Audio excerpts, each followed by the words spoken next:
Welcome back to Rocket Garage and Service. Today we are working on our 2003 Chevy Silverado 2500 HD.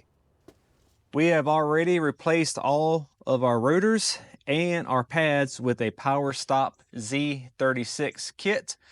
The reason why we replaced them was when hitting the brakes, the truck would shake really bad, which is an indicator of rotor warpage. This truck did sit for many years, and that did fix that problem. The issue we have now is when hitting the brakes fairly hard, the truck pulls either left or right, I cannot remember, and you have to counter steer the truck to make up for it. So today we are going to replace our rubber brake lines or brake hoses. I have already marked each box with which position they are in. These were all purchased from Rock Auto. I will leave the part numbers and the link in the description below. This truck does have a 6-inch lift by Rough Country. The front has like the complete package with control arms, all that mess. The back's on blocks, 6-inch blocks.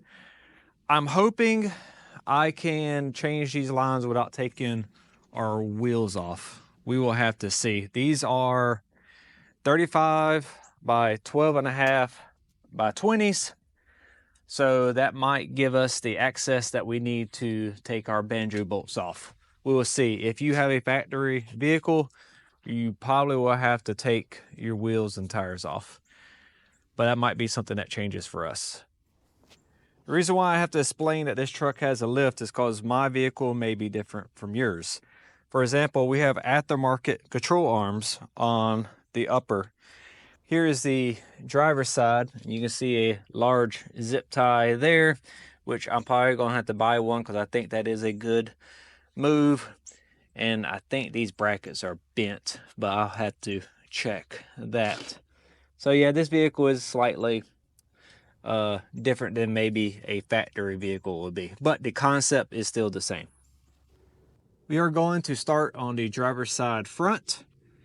I have just moved the wheel to the left so I can access the hose. I find this crazy, but it's GM. A 9/16 flare wrench fits the best, which on camera, of course, I can't get it fit. There we go. It just 14 wouldn't go on, and 15 is way looser than this.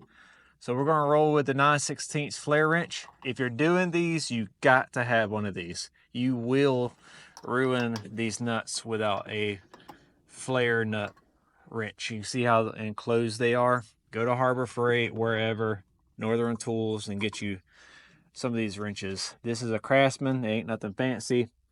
But once we get this hard line disconnected from our rubber hose, we're going to take this clip off. We're going to use a combination of like a screwdriver and a pair of pliers, pull that off, and then that will drop. And then we got to, looks like we're going to unbolt it here, and then we're going to cut a zip tie, which should be bolted here, but it's not because these are aftermarket spindles, and then we unbolt it from our caliper. Let's get to work.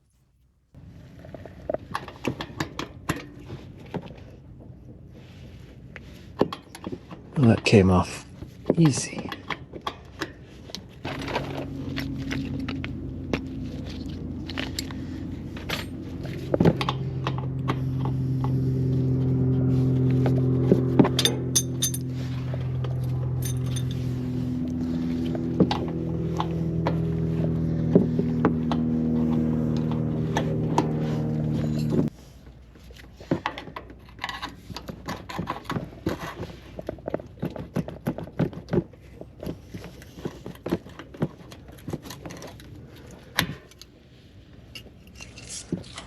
Ooh, that's cruddy.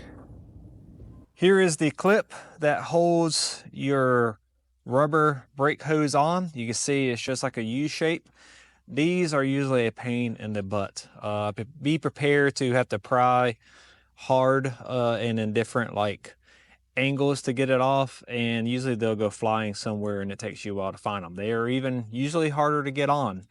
But hopefully this truck's just different, you know, out of all the other ones I've done, and we'll have good success on the rest of them. But be prepared to have just an annoying pain to deal with these things. So that came off really easy. Usually those require heat or some type of, like, you know, PB blaster or WD-40, but that came off really smooth, so we were lucky on that one. Hopefully the rest of them go as smooth. So the flare nut wrench that we use was a 9/16. Once I broke it free, I was able to use a 14mm wrench. So that's the kind of the thing to be aware of. If this had any burr, I don't see it, but that could be a reason to use a different combination. It does look like this is a 14mm. I just couldn't get the 14mm on it. So for your knowledge, you might need a combination of both. Now that we have that loose, we did put some type of catch can down to catch our fluid.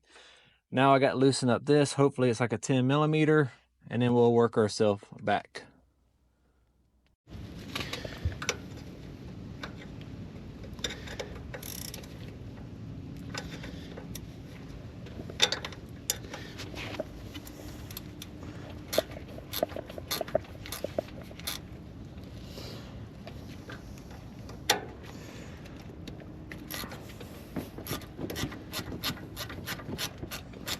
So this bolt came out really easy. It was a 10mm. I hope it is the same for you. These are at the market upper control arms, and that allowed our brake hose to droop down a little more. So now we're going to cut the zip tie holding it.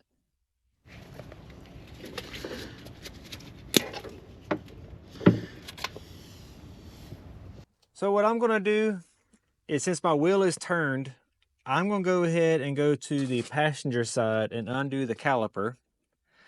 And then I'm going to turn our wheels, and I'm going to, that way then I have access to the front over there. And then I can just go back and forth, and just, I don't want to lay on the ground. I hate laying on the ground. So here on the passenger side, and you can see what I'm talking about. Now we can access the caliper real easy, and we can go and cut the zip tie. Then when we turn it, we can just reverse it for the other side. Of course, if you watched my drive shaft video, GM loves 11mm. So this is an 11mm for our Banjo bolt here, and we'll knock that out.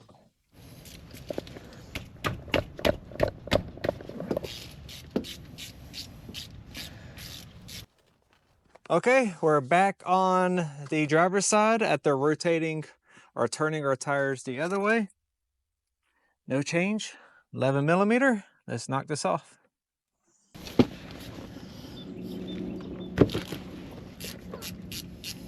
We have that off. One thing we're looking for is our Banjo washers, the copper washers that come with a kit. It's like I'm missing one. So I'm gonna go ahead while we're here and try to clean this surface. It looks like it's just rust, like these are cast iron calipers. While I'm here, I'm gonna go ahead and remove our bleeder screw. I've learned in the past, leaving these on, a lot of times they're clogged. Ooh, we're dripping bad. Okay, I'll get up in a minute and remove. Oh yeah, we're pouring now. A lot of times these are clogged. Oh, and as you can see, this one is clogged. So we go to bleed this and we would get nothing.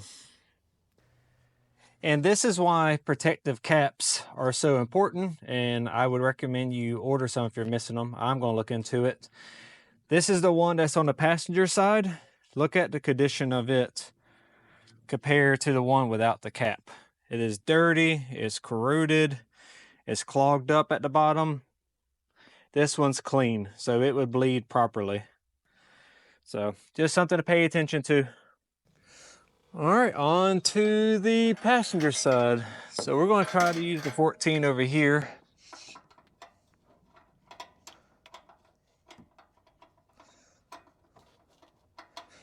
It just doesn't fit good with the flare.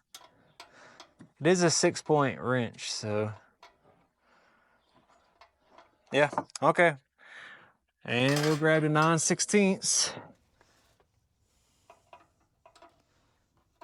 and fits. So it's crazy.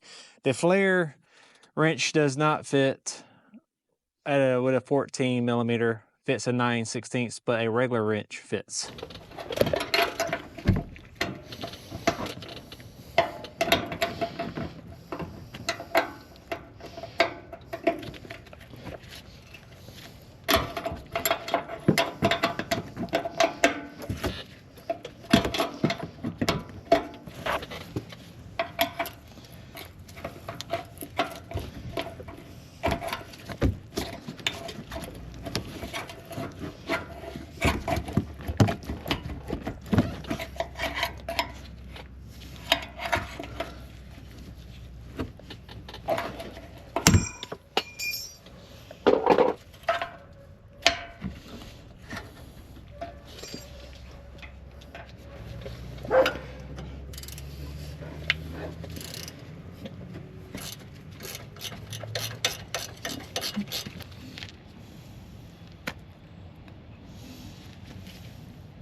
It was a pain to get in, but this hose end has to be clocked a certain way to go into the bracket.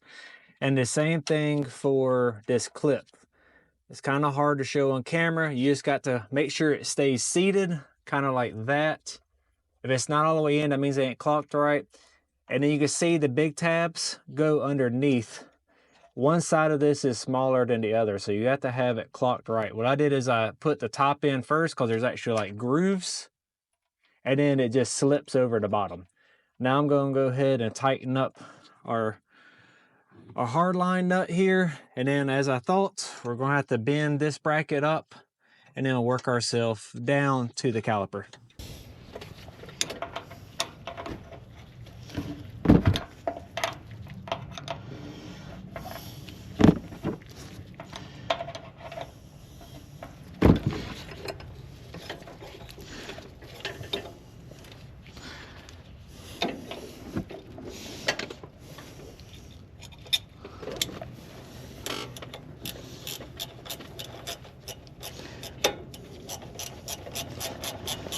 I had to turn the wheel again so I can get onto the other side, and went ahead and cleaned our surface for our caliper, little steel brush and a cloth. I need to, because we got a zip tie, I got to orient myself to however this fit before, but I'm going to have to play with that. Oh, there it is.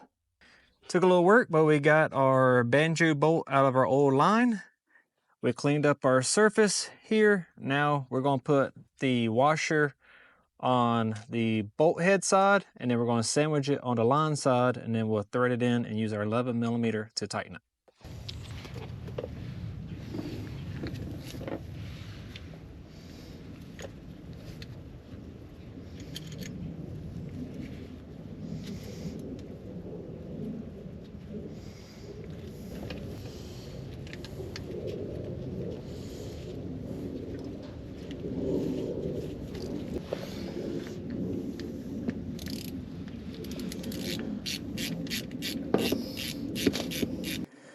Cleaned up our bleeder screw, made sure it was clean. This is the hole on the caliper side that lets it come out the top. So just use a steel brush, wipe down a rag, blew some air through it. We're good. We'll put it just barely into our caliper. We want it to seep. It kind of allows it to pre-bleed the caliper if we go ahead and get this gravity bleeding, as they call it.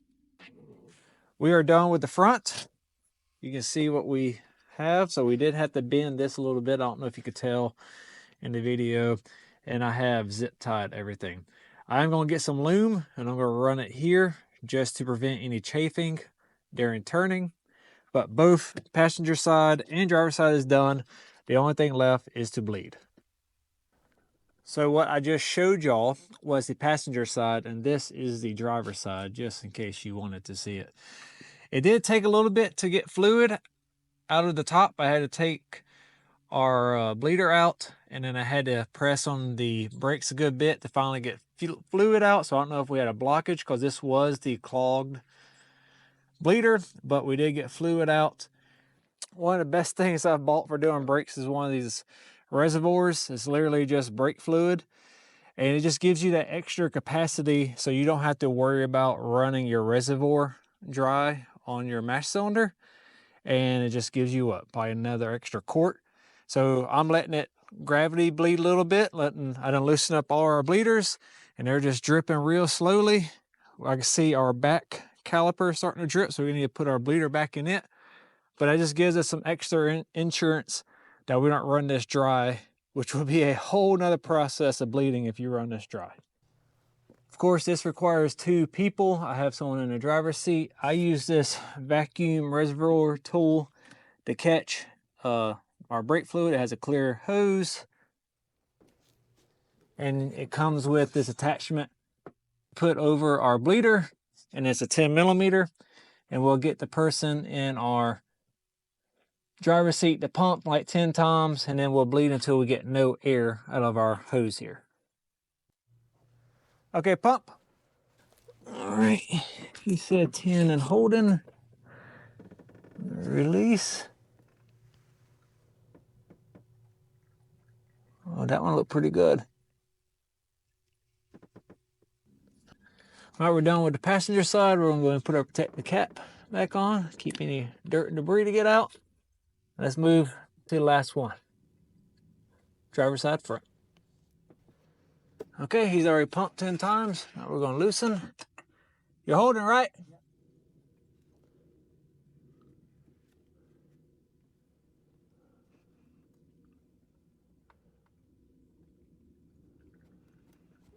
All right, that wasn't too bad. Go ahead and pump. All right, no bubbles, that's perfect. All right, pump it 3 times. I do the last 3 just to get the pedal back firm again, because after bleeding it's kind of soft to build up pressure again. After we got done bleeding, we just made sure we took some brake clean and hosed down our calipers really good. Got all that old brake fluid off of it. Made sure our protective caps were secured, and preparing for our test drive.